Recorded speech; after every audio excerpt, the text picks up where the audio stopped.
Holmes had been seated for some hours in silence, with his long, thin back curved over a chemical vessel, in which he was brewing a particularly malodorous product. His head was sunk upon his breast, and he looked, from my point of view, like a strange, lank bird, with dull grey plumage and a black topknot. "So, Watson," said he suddenly, "you do not propose to invest in South African securities?" I gave a start of astonishment. Accustomed as I was to Holmes's curious faculties, this sudden intrusion into my most intimate thoughts was utterly inexplicable. "How on earth do you know that?" I asked.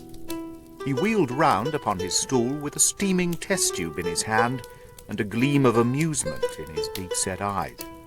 "Now, Watson, confess yourself utterly taken aback," said he. "I am." "I ought to make you sign a paper to that effect." "Why?" "Because in 5 minutes you will say that it is all so absurdly simple." "I'm sure that I shall say nothing of the kind." "You see, my dear Watson," he propped his test tube in the rack and began to lecture with the air of a professor addressing his class. "It is not really difficult to construct a series of inferences, each dependent upon its predecessor and each simple in itself. If after doing so one simply knocks out all the central inferences and presents one's audience with the starting point and the conclusion, one may produce a startling, though possibly a meretricious effect. Now, it was not really difficult, by an inspection of the groove between your left forefinger and thumb, to feel sure that you did not propose to invest your small capital in the goldfields." "I see no connection." "Very likely not, but I can quickly show you a close connection. Here are the missing links of the very simple chain. 1. You had chalk between your left finger and thumb when you returned from the club last night. 2. You put chalk there when you played billiards to steady the cue.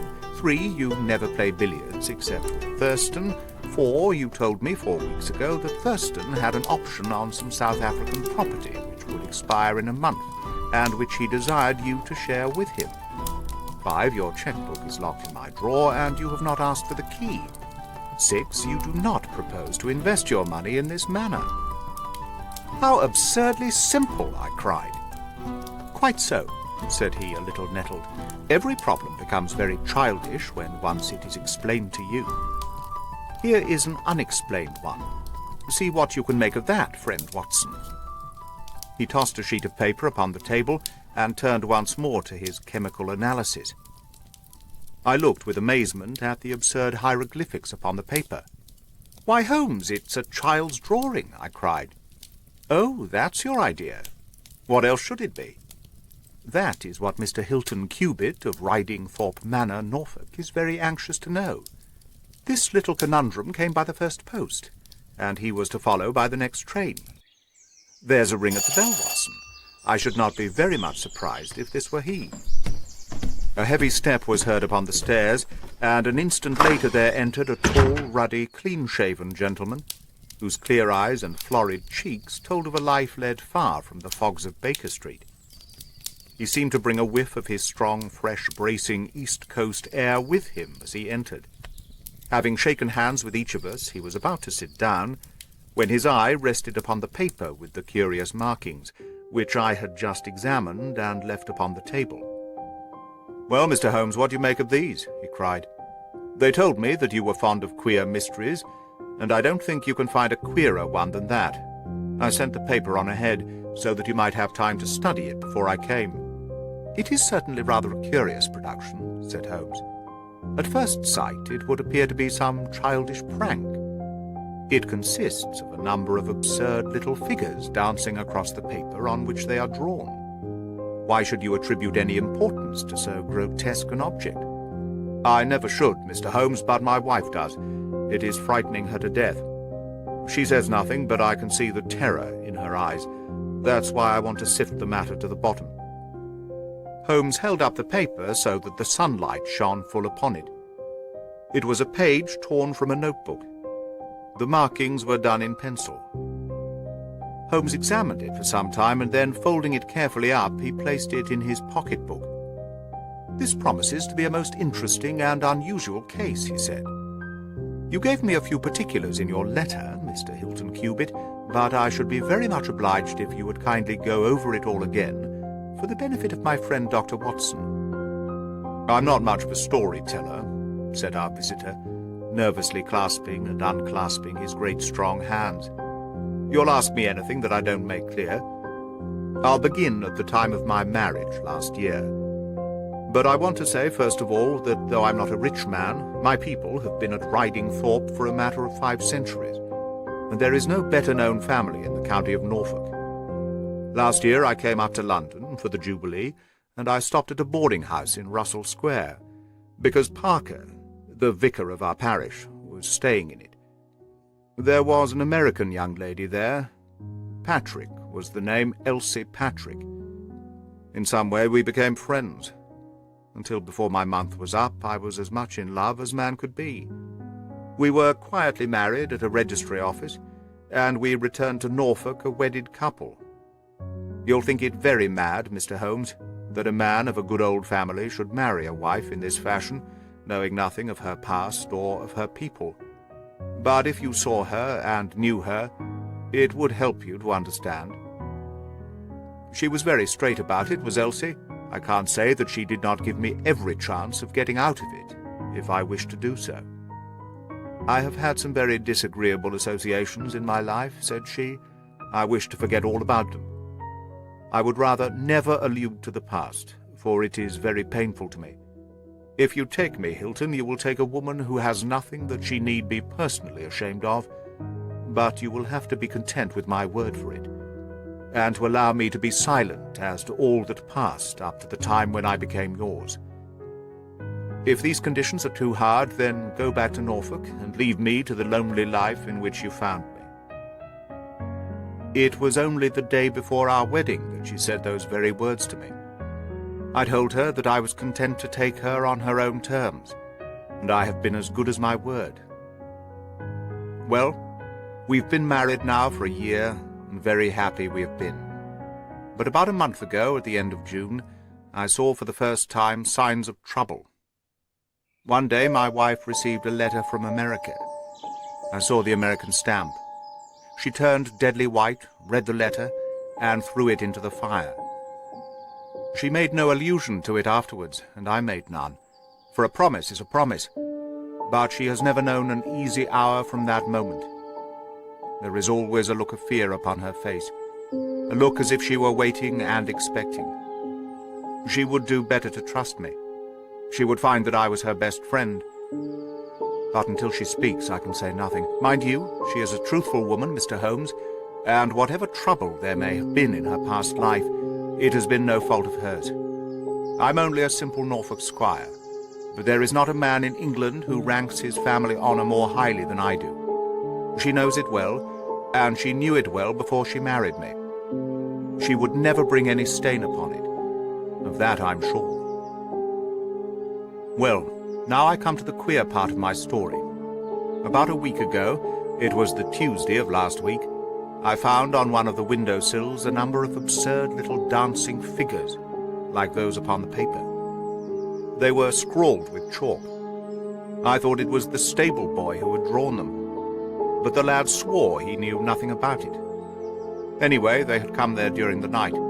I had them washed out, and I only mentioned the matter to my wife afterwards. To my surprise, she took it very seriously, and begged me, if any more came, to let her see them.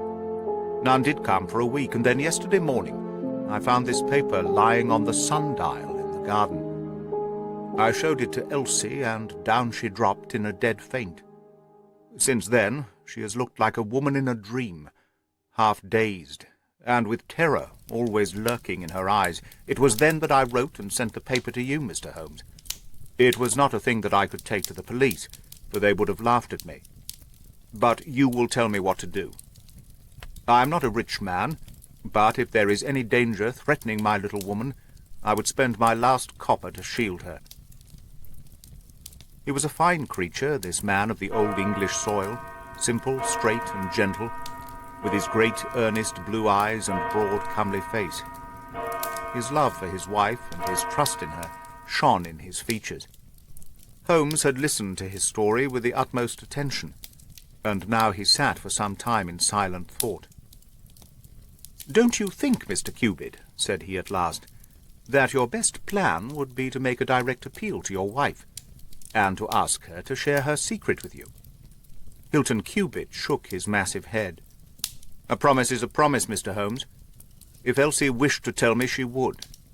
If not, it is not for me to force her confidence. But I am justified in taking my own line, and I will." "Then I will help you with all my heart. In the first place, have you heard of any strangers being seen in your neighborhood?" "No." "I presume that it is a very quiet place. Any fresh face would cause comment." "In the immediate neighborhood, yes, but we have several small watering places not very far away, and the farmers take in lodgers. These hieroglyphics have evidently a meaning. If it is a purely arbitrary one, it may be impossible for us to solve it. If, on the other hand, it is systematic, I have no doubt that we shall get to the bottom of it. But this particular sample is so short that I can do nothing, and the facts which you have brought me are so indefinite that we have no basis for an investigation. I would suggest that you return to Norfolk, that you keep a keen lookout, and that you take an exact copy of any fresh dancing men which may appear. It is 1,000 pities that we have not a reproduction of those which were done in chalk upon the window-sill. Make a discreet inquiry also as to any strangers in the neighborhood. When you have collected some fresh evidence, come to me again. That is the best advice which I can give you, Mr. Hilton Cupid. If there are any pressing fresh developments, I shall be always ready to run down and see you in your Norfolk home." The interview left Sherlock Holmes very thoughtful, and several times in the next few days I saw him take his slip of paper from his notebook and look long and earnestly at the curious figures inscribed upon it. He made no allusion to the affair, however, until one afternoon a fortnight or so later. I was going out when he called me back. "You had better stay here, Watson." "Why?" "Because I had a wire from Hilton Cupid this morning. You remember Hilton Cupid of the dancing men? He was to reach Liverpool Street at 1:20. He may be here at any moment. I gather from his wire that there have been some new incidents of importance." We had not long to wait, for our Norfolk squire came straight from the station as fast as a hansom could bring him. He was looking worried and depressed, with tired eyes and a lined forehead. "It's getting on my nerves, this business, Mr. Holmes," said he as he sank like a wearied man into an armchair. "It's bad enough to feel that you are surrounded by unseen, unknown folk who have some kind of design upon you. But when, in addition to that, you know that it is just killing your wife by inches, then it becomes as much as flesh and blood can endure. She's wearing away under it, just wearing away before my eyes." "Has she said anything yet?" "No, Mr. Holmes, she has not. And yet there have been times when the poor girl has wanted to speak, and yet could not quite bring herself to take the plunge. I have tried to help her, but I dare say I did it clumsily and scared her from it. She has spoken about my old family, and our reputation in the county, and our pride in our unsullied honor, and I always felt it was leading to the point. But somehow it turned off before we got there. But you have found out something for yourself." "A good deal, Mr. Holmes. I have several fresh dancing men pictures for you to examine, and, what is more important, I have seen the fellow." "What, the man who draws them?" "Yes, I saw him at his work. But I will tell you everything in order. When I got back after my visit to you, the very first thing I saw next morning was a fresh crop of dancing men. They had been drawn in chalk upon the black wooden door of the tool house, which stands beside the lawn in full view of the front windows. I took an exact copy, and here it is." He unfolded a paper and laid it upon the table. "Here is a copy of the hieroglyphics." "Excellent," said Holmes, "excellent. But pray continue." When I had taken the copy, I rubbed out the marks, but 2 mornings later a fresh inscription had appeared. I have a copy of it here." Holmes rubbed his hands and chuckled with delight. "Our material is rapidly accumulating," said he. 3 days later a message was left scrawled upon paper and placed under a pebble upon the sundial. Here it is. The characters are, as you see, exactly the same as the last one. After that, I determined to lie in wait. So I got out my revolver, and I sat up in my study, which overlooks the lawn and garden. About 2 in the morning, I was seated by the window, all being dark save for the moonlight outside, when I heard steps behind me, and there was my wife in her dressing gown. She implored me to come to bed. I told her frankly that I wished to see who it was who played such absurd tricks upon us. She answered that it was some senseless practical joke, and that I should not take any notice of it. If it really annoys you, Hilton, we might go and travel, you and I, and so avoid this nuisance. What? Be driven out of our own house by a practical joker, said I. Why, we should have the whole county laughing at us. Well, come to bed, said she, and we can discuss it in the morning. Suddenly, as she spoke, I saw her white face grow whiter yet in the moonlight, and her hand tightened upon my shoulder. Something was moving in the shadow of the tool house. I saw a dark, creeping figure which crawled round the corner and squatted in front of the door. Seizing my pistol, I was rushing out, when my wife threw her arms round me and held me with convulsive strength. I tried to throw her off, but she clung to me most desperately. At last I got clear, but by the time I had opened the door and reached the house, the creature was gone. He had left a trace of his presence, however, for there on the door was the very same arrangement of dancing men, which had already twice appeared, and which I have copied on that paper. There was no sign of the fellow anywhere, though I ran all over the grounds. And yet the amazing thing is that he must have been there all the time, for when I examined the door again in the morning, he had scrawled some more of his pictures under the line which I had already seen. Have you that fresh drawing? Yes, it's very short, but I made a copy of it, and here it is. Again he produced a paper, on which the new dance appeared. Tell me, said Holmes, and I could see by his eyes that he was much excited, was this a mere addition to the first, or did it appear to be entirely separate? It was on a different panel of the door. Excellent. This is far the most important of all for our purpose. It fills me with hopes. Now, Mr. Hilton Cubitt, please continue your most interesting statement. I have nothing more to say, Mr. Holmes, except that I was angry with my wife that night for having held me back when I might have caught the skulking rascal. She said that she feared that I might come to harm. For an instant it had crossed my mind that perhaps what she really feared was that he might come to harm, for I could not doubt that she knew who this man was, and what he meant by these strange signals. But there is a tone in my wife's voice, Mr. Holmes, and a look in her eyes which forbid doubt, and I am sure that it was indeed my own safety that was in her mind. There's the whole case, and now I want your advice as to what I ought to do. My own inclination is to put 6 of my farm lads in the shrubbery, and when this fellow comes again, to give him such a hiding that he will leave us in peace for the future. I fear it is too deep a case for such simple remedies, said Holmes. How long can you stay in London? I must go back today. I would not leave my wife alone all night for anything. She is very nervous, and begged me to come back. I dare say you're right. But if you could have stopped, I might possibly have been able to return with you in a day or two. Meanwhile, you will leave me these papers, and I think it is very likely that I shall be able to pay you a visit shortly, and to throw some light upon your case. Sherlock Holmes preserved his calm professional manner until our visitor had left us, although it was easy for me, who knew him so well, to see that he was profoundly excited. The moment that Hilton Cubitt's broad back had disappeared through the door, my comrade rushed to the table, laid out all the slips of paper containing dancing men in front of him, and threw himself into an intricate and elaborate calculation. For 2 hours I watched him as he covered sheet after sheet of paper with figures and letters, so completely absorbed in his task that he had evidently forgotten my presence. Sometimes he was making progress and whistled and sang at his work. Sometimes he was puzzled, and would sit for long spells with a furrowed brow and a vacant eye. Finally he sprang from his chair with a cry of satisfaction, and walked up and down the room, rubbing his hands together. Then he wrote a long telegram upon a cable form. "If my answer to this is as I hope, you will have a very pretty case to add to your collection, Watson," said he. "I expect that we shall be able to go down to Norfolk tomorrow and to take our friend some very definite news as to the secret of his annoyance."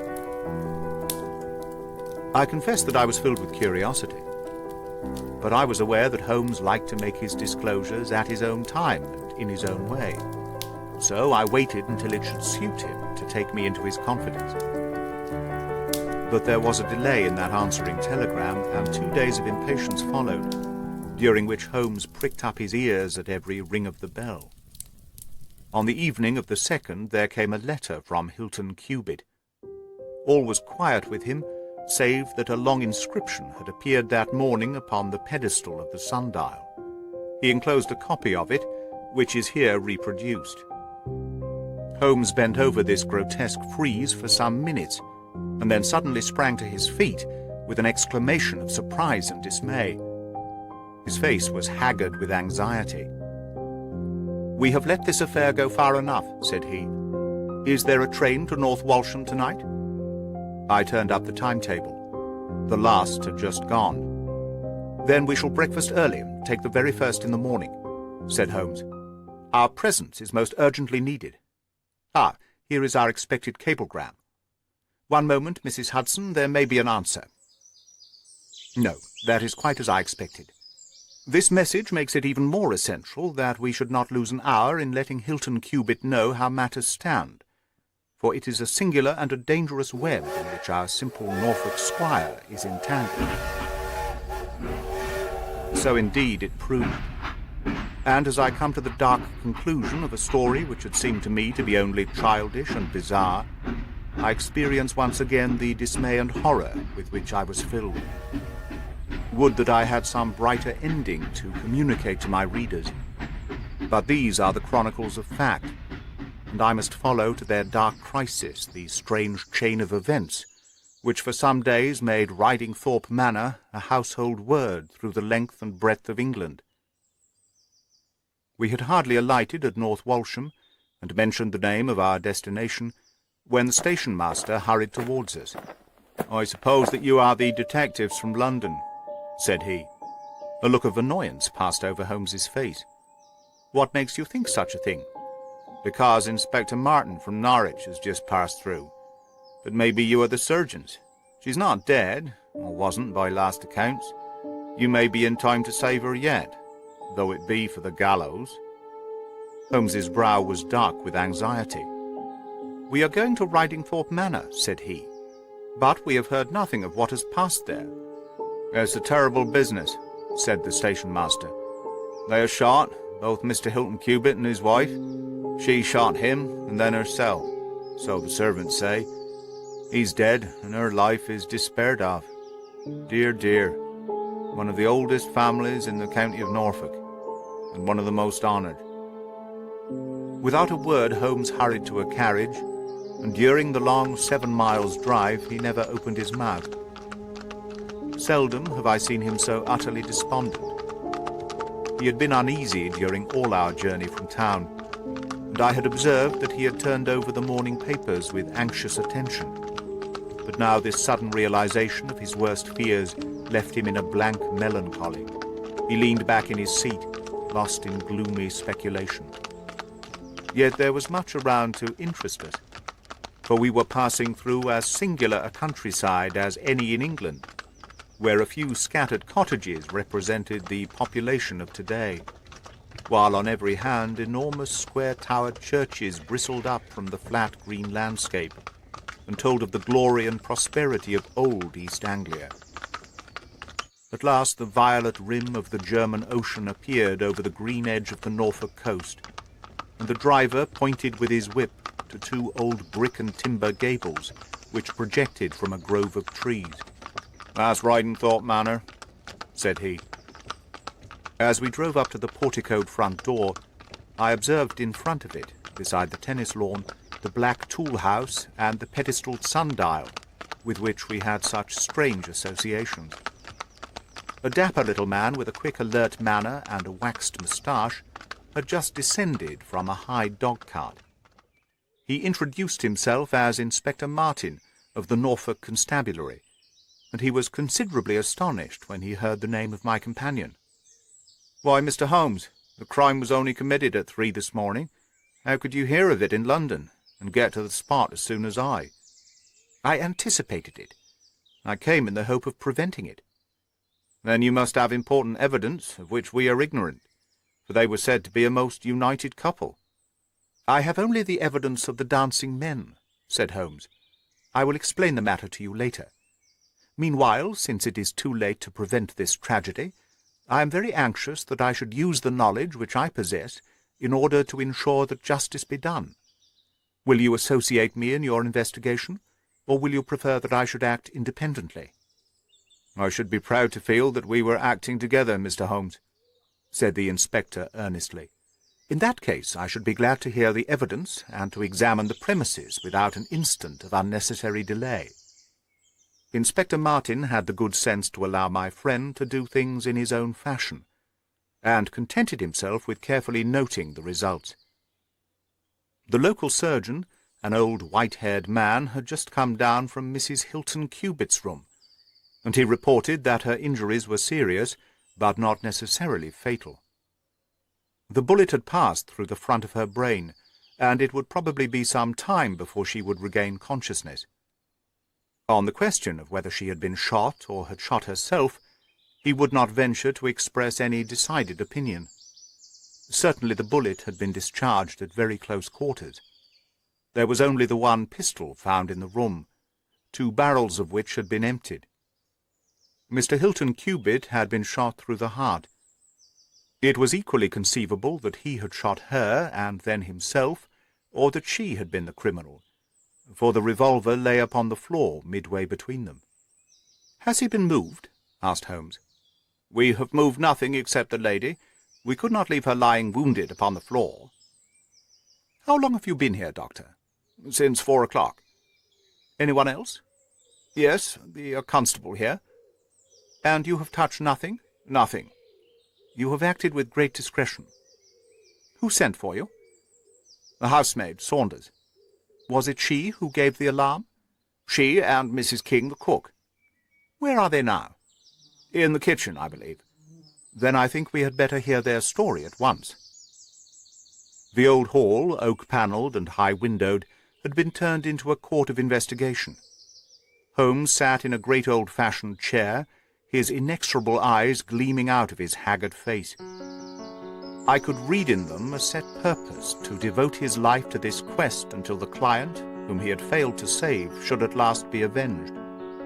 The trim Inspector Martin, the old grey-headed country doctor, myself, and a stolid village policeman made up the rest of that strange company. The 2 women told their story clearly enough. They had been aroused from their sleep by the sound of an explosion, which had been followed a minute later by a second one.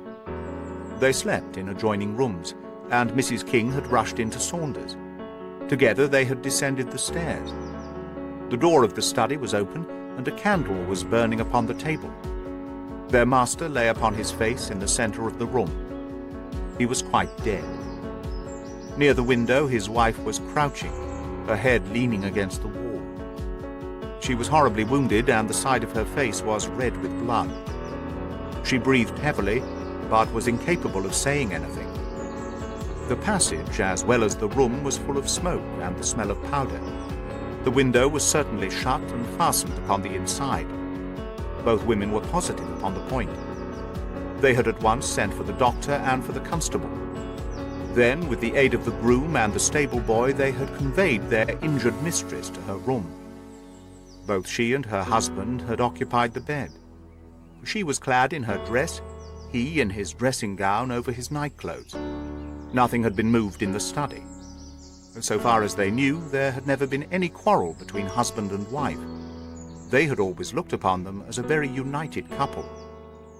These were the main points of the servants' evidence. In answer to Inspector Martin, they were clear that every door was fastened upon the inside, and that no one could have escaped from the house. In answer to Holmes, they both remembered that they were conscious of the smell of powder from the moment that they ran out of their rooms upon the top floor. "I commend that fact very carefully to your attention," said Holmes to his professional colleague. "And now I think that we are in a position to undertake a thorough examination of the room." The study proved to be a small chamber, lined on 3 sides with books, and with a writing table facing an ordinary window, which looked out upon the garden. Our first attention was given to the body of the unfortunate squire, whose huge frame lay stretched across the room.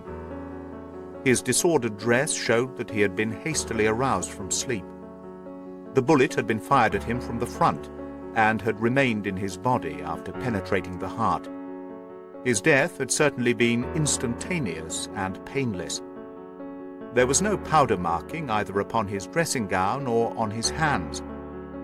According to the country surgeon, the lady had stains upon her face, but none upon her hand. "The absence of the latter means nothing, though its presence may mean everything," said Holmes. "Unless the powder from a badly fitting cartridge happens to spurt backward, one may fire many shots without leaving a sign. I would suggest that Mr. Cubitt's body may now be removed. I suppose, Doctor, you have not recovered the bullet which wounded the lady?" "A serious operation will be necessary before that can be done, but there are still 4 cartridges in the revolver. 2 have been fired and 2 wounds inflicted, so each bullet can be accounted for." "So it would seem," said Holmes. "Perhaps you can account also for the bullet which has so obviously struck the edge of the window." He had turned suddenly, and his long, thin finger was pointing to a hole which had been drilled right through the lower window sash, about an inch above the bottom. "By George!" cried the inspector. "However did you see that?" "Because I looked for it." "Wonderful," said the country doctor. "You are certainly right, sir. Then a 3rd shot has been fired, and therefore a 3rd person must have been present. But who could that have been? And how could he have got away?" "That is the problem which we are now about to solve," said Sherlock Holmes. "You remember, Inspector Martin, when the servants said that on leaving their room they were at once conscious of a smell of powder? I remarked that the point was an extremely important one." "Yes, sir, but I confess I do not quite follow you." "It suggested that at the time of the firing, the window as well as the door of the room had been open. Otherwise the fumes of powder could not have been blown so rapidly through the house. A draught in the room was necessary for that. Both door and window were only open for a very short time, however." "How do you prove that?" "Because the candle was not guttered." "Capital!" cried the inspector. "Capital!" Feeling sure that the window had been open at the time of the tragedy, I conceived that there might have been a 3rd person in the affair, who stood outside this opening and fired through it. Any shot directed at this person might hit the sash. I looked, and there, sure enough, was the bullet mark. But how came the window to be shut and fastened? The woman's first instinct would be to shut and fasten the window. But hello, what is this? It was a lady's handbag which stood upon the study table, a trim little handbag of crocodile skin and silver. Holmes opened it and turned the contents out. There were 20 50-pound notes of the Bank of England, held together by an India rubber band. Nothing else. "This must be preserved, for it will figure in the trial," said Holmes, as he handed the bag with its contents to the inspector. "It is now necessary that we should try to throw some light upon this 3rd bullet, which has clearly, from the splintering of the wood, been fired from inside the room. I should like to see Mrs. King, the cook, again. You said, Mrs. King, that you were awakened by a loud explosion. When you said that, did you mean that it seemed to you to be louder than the 2nd one?" "Well, sir, it awakened me from my sleep, so it is hard to judge, but it did seem very loud." "You don't think that it might have been 2 shots fired almost at the same instant?" "I'm sure I couldn't say so."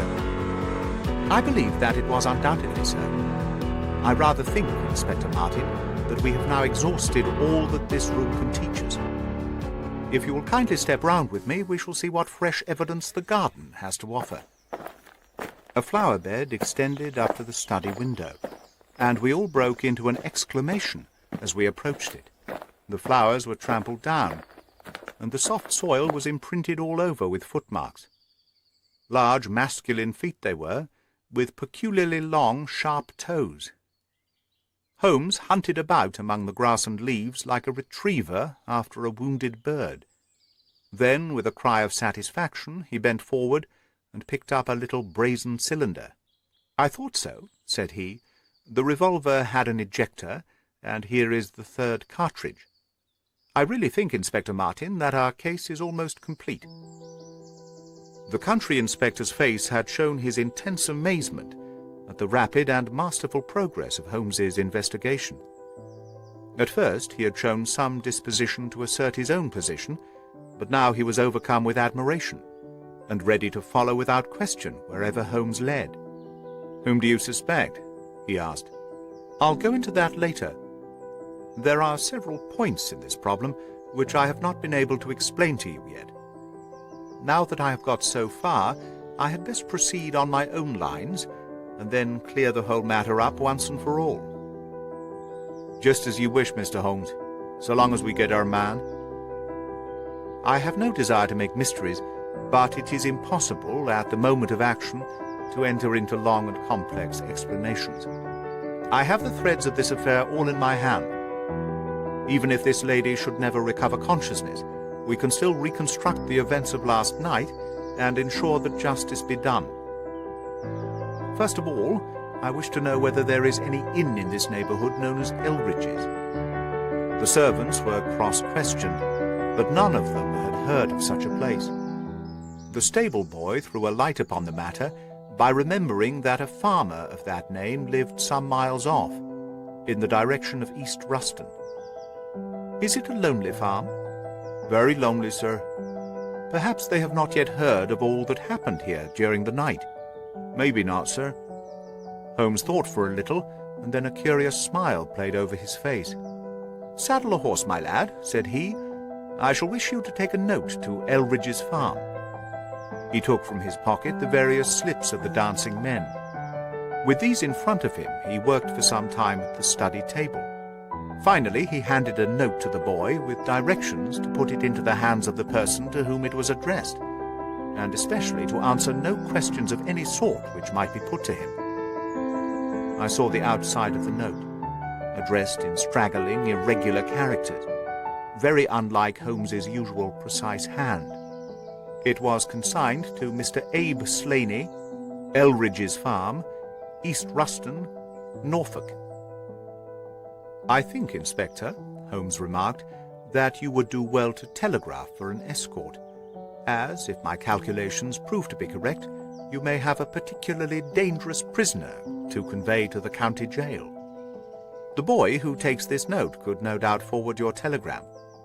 If there is an afternoon train to town, Watson, I think we should do well to take it, as I have a chemical analysis of some interest to finish, and this investigation draws rapidly to a close."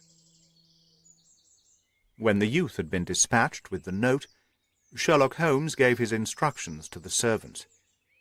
If any visitor were to call asking for Mrs. Hilton Cubitt, no information should be given as to her condition, but he was to be shown at once into the drawing-room. He impressed these points upon them with the utmost earnestness. Finally, he led the way into the drawing-room with the remark that the business was now out of our hands, and that we must while away the time as best we might, until we could see what was in store for us. The doctor had departed to his patients, and only the inspector and myself remained. "I think that I can help you pass an hour in an interesting and profitable manner," said Holmes, drawing his chair up to the table, and spreading out in front of him the various papers upon which were recorded the antics of the dancing men. "As to you, friend Watson, I owe you every atonement for having allowed your natural curiosity to remain so long unsatisfied. To you, Inspector, the whole incident may appeal as a remarkable professional study. I must tell you, first of all, the interesting circumstances connected with the previous consultations which Mr. Hilton Cubitt has had with me in Baker Street." He then shortly recapitulated the facts which have already been recorded. I have here in front of me these singular productions, at which one might smile had they not proved themselves to be the forerunners of so terrible a tragedy. I am fairly familiar with all forms of secret writings, and am myself the author of a trifling monograph upon the subject, in which I analyze 160 separate ciphers. But I confess that this is entirely new to me. The object of those who invented the system has apparently been to conceal that these characters convey a message, and to give the idea that they are the mere random sketches of children. Having once recognized, however, that the symbols stood for letters, and having applied the rules which guide us in all forms of secret writings, the solution was easy enough. The first message submitted to me was so short that it was impossible for me to do more than to say with some confidence that this symbol stood for E. As you are aware, E is the most common letter in the English alphabet, and it predominates to so marked an extent that even in a short sentence one would expect to find it most often. Out of 15 symbols in the first message, 4 were the same, so it was reasonable to set this down as E. It is true that in some cases the figure was bearing a flag, and in some cases not, but it was probable, from the way in which the flags were distributed, that they were used to break the sentence up into words. I accepted this as a hypothesis, and noted that E was represented by the following. But now came the real difficulty of the inquiry. The order of the English letters after E is by no means well marked, and any preponderance which may be shown in an average of a printed sheet may be reversed in a single short sentence. Speaking roughly, T-A-O-I-N, S-H-R-D, and L are the numerical order in which letters occur, but T, A, O, and I are very nearly abreast of each other, and it would be an endless task to try each combination until a meaning was arrived at. I therefore waited for fresh material. In my second interview with Mr. Hilton Cubitt, he was able to give me 2 other short sentences and 1 message, which appeared, since there was no flag, to be a single word. Here are the symbols. Now, in the single word I have already got the 2 E's coming second and fourth in a word of 5 letters. It might be sever, or lever, or never. There can be no question that the latter, as a reply to an appeal, is far the most probable, and the circumstances pointed to its being a reply written by the lady. Accepting it as correct, we are now able to say that the symbols stand respectively for N, V, and R. Even now, I was in considerable difficulty, but a happy thought put me in possession of several other letters. It occurred to me that if these appeals came, as I expected, from someone who had been intimate with the lady in her early life, a combination which contained 2 E's with 3 letters between might very well stand for the name Elsie. On examination, I found that such a combination formed the termination of the message, which was 3 times repeated. It was certainly some appeal to Elsie. In this way I had got my L, S, and I. But what appeal could it be? There were only 4 letters in the word which preceded Elsie, and it ended in E. Surely the word must be come. I tried all other 4 letters ending in E, but could find none to fit the case. So now I was in possession of C-O-M, and I was in a position to attack the first message once more, dividing it into words and putting dots for each symbol which was still unknown. So treated, it worked out in this fashion: .M, .E-R-E, .E, SL.NE. Now the first letter can only be A, which is a most useful discovery, since it occurs no fewer than 3 times in this short sentence, and the H is also apparent in the second word. Now it becomes AM, am, HERE, here, A.E, slain, SLANE, or, filling in the obvious vacancies in the name, am here, Abe Slaney. I had so many letters now that I could proceed with considerable confidence to the second message, which worked out in this fashion: A. ELRI. ES. Here I could only make sense by putting T and G for the missing letters, and supposing that the name was that of some house or inn at which the writer was staying. Inspector Martin and I had listened with the utmost interest to the full and clear account of how my friend had produced results which had led to so complete a command over our difficulties. "What did you do then, sir?" asked the inspector.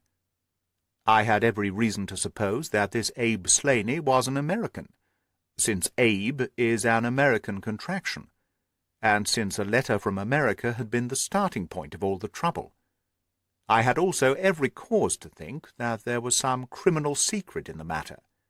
The lady's allusions to her past, and her refusal to take her husband into her confidence, both pointed in that direction. I therefore cabled to my friend Wilson Hargreave of the New York Police Bureau, who has more than once made use of my knowledge of London crime. I asked him whether the name of Abe Slaney was known to him.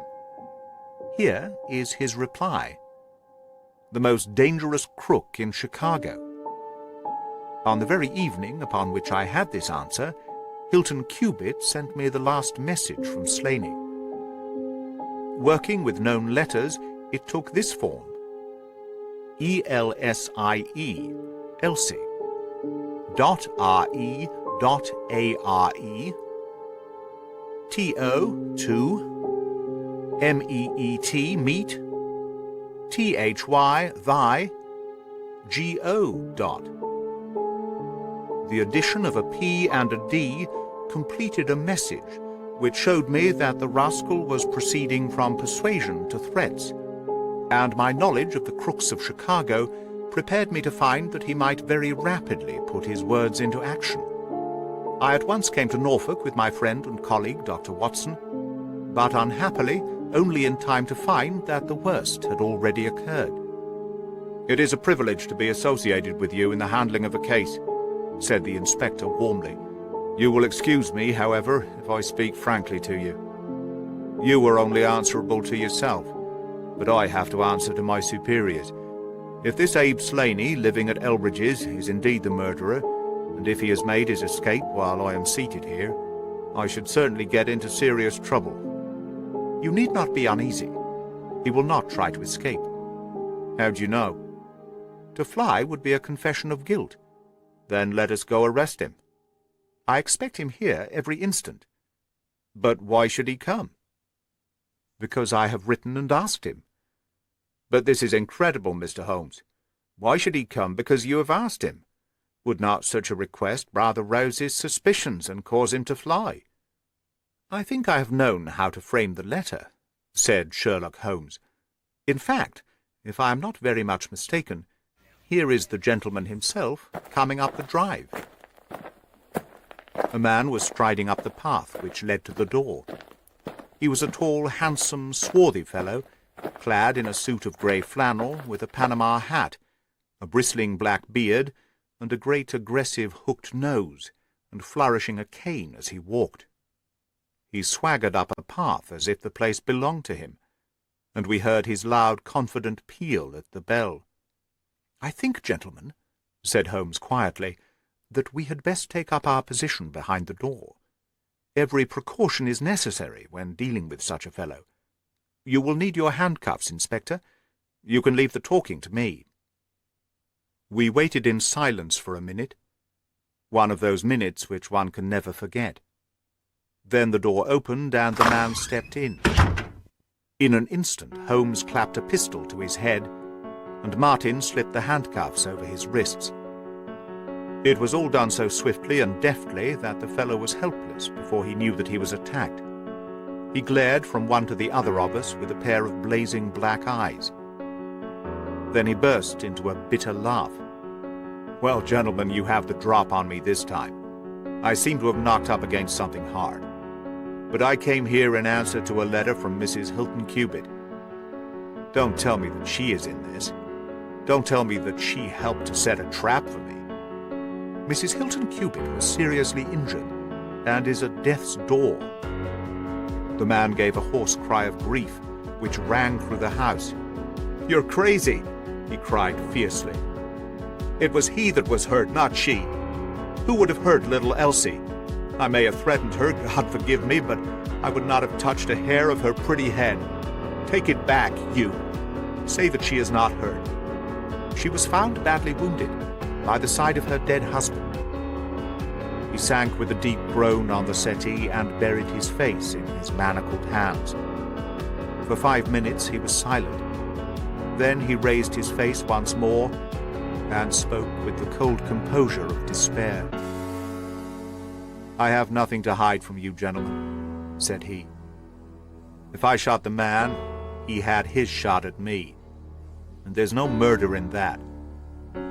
But if you think I could have hurt that woman, then you don't know either me or her. I tell you, there was never a man in this world loved a woman more than I loved her. I had a right to her. She was pledged to me years ago. Who was this Englishman that he should come between us? I tell you that I had the first right to her, and that I was only claiming my own.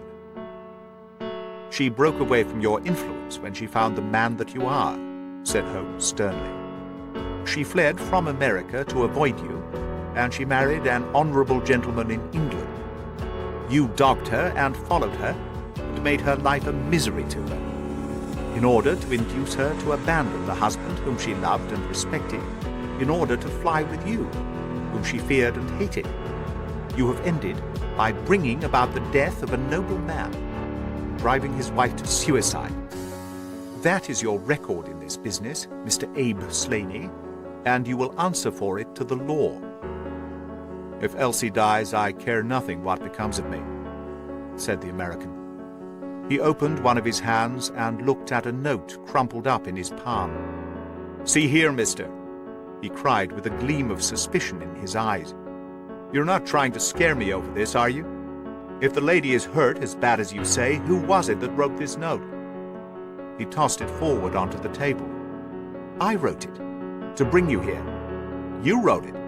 There was no one on earth outside the joint who knew the secret of the dancing men. How came you to write it?" "What one man can invent, another can discover," said Holmes.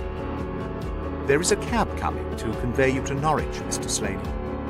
But meanwhile, you have time to make some small reparation for the injury you have wrought. Are you aware that Mrs. Hilton Cubitt has herself lain under grave suspicion of the murder of her husband, and that it was only my presence here, and the knowledge which I happen to possess, which has saved her from the accusation? The least that you owe her is to make it clear to the whole world that she was in no way, directly or indirectly, responsible for his tragic end." "I ask nothing better," said the American. "I guess the very best case I can make for myself is the absolute naked truth." "It is my duty to warn you that it will be used against you," cried the inspector, with the magnificent fair play of the British criminal law. Slaney shrugged his shoulders. "I'll chance that," said he. "First of all, I want you gentlemen to understand that I have known this lady since she was a child. There were 7 of us in a gang in Chicago, and Elsie's father was the boss of the joint. He was a clever man, was old Patrick. It was he who invented that writing, which would pass as a child's scrawl unless you happened to have the key to it. Well, Elsie learned some of our ways, but she couldn't stand the business. She had a bit of honest money of her own, so she gave us all the slip and got away to London. She had been engaged to me, and she would have married me, I believe, if I had taken over another profession, but she would have nothing to do with anything on the cross. It was only after her marriage to this Englishman that I was able to find out where she was. I wrote to her, but got no answer. After that I came over, and as letters were no use, I put my messages where she could read them. Well, I've been here a month now. I lived in that farm, where I had a room down below, and I could get in and out every night, and no one the wiser. I tried all I could to coax Elsie away. I knew that she read the messages. For once she wrote an answer under one of them. Then my temper got the better of me, and I began to threaten her. She sent me a letter then, imploring me to go away, and saying that it would break her heart if any scandal should come upon her husband. She said that she would come down when her husband was asleep at 3 a.m. and speak with me through the end window, if I would go away afterwards and leave her in peace. She came down and brought money with her, trying to bribe me to go. This made me mad, and I caught her arm and tried to pull her through the window. At that moment in rushed the husband with his revolver in his hand. Elsie had sunk down upon the floor, and we were face to face. I was healed also, and I held up my gun to scare him off and let me get away. He fired and missed me. I pulled off almost at the same instant, and down he dropped. I made away across the garden, and as I went, I heard the window shut behind me. That's God's truth, gentlemen, every word of it. And I heard no more about it until that lad came riding up with a note, which made me walk in here like a jay and give myself into your hands. A cab had driven up whilst the American had been talking. 2 uniformed policemen sat inside. Inspector Martin rose and touched his prisoner on the shoulder. "It is time for us to go." "Can I see her first?" "No, she is not conscious." "Mr. Sherlock Holmes, I only hope that if ever again I have an important case, I shall have the good fortune to have you by my side." We stood at the window and watched the cab drive away. As I turned back, my eye caught the pellet of paper which the prisoner had tossed upon the table. It was the note with which Holmes had decoyed him. "See if you can read it, Watson," said he with a smile. It contained no word, but a little line of dancing men. "If you use the code which I have explained," said Holmes, "you will find that it simply means, 'Come here at once.'" I was convinced that it was an invitation which he would not refuse, since he never could imagine that it could come from anyone but the lady. And so, my dear Watson, we have ended by turning the dancing men to good, when they have so often been the agents of evil. And I think that I have fulfilled my promise of giving you something unusual for your notebook. 3:40 is our train, and I fancy we should be back in Baker Street for dinner. Only one word of epilogue.